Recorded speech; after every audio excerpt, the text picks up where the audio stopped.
อันนี้ต้นโพอยู่อ้อมมันนี่สีเขียวบัด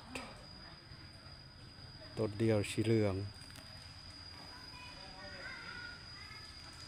ต้นแปลกประหลาดบ่เคยเห็นต้นโพสีเหลืองอยู่วัดโพธิชีบุญเฮือง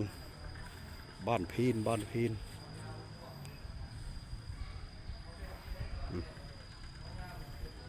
บ้านพีน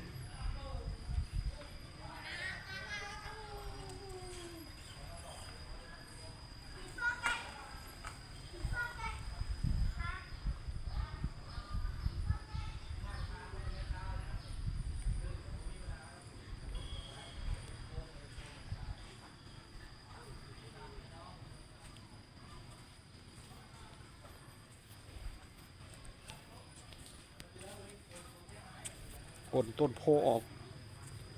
ต้นโพใหม่เกิดขึ้นมา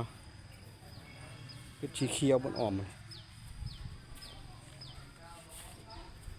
แต่ว่าอยู่ต้นเดียวนี่เป็นสี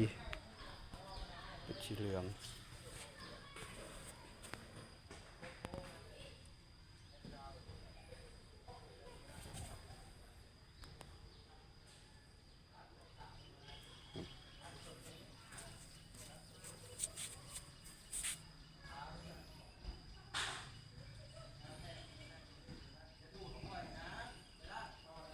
ก็สิประมาณนี้เนาะ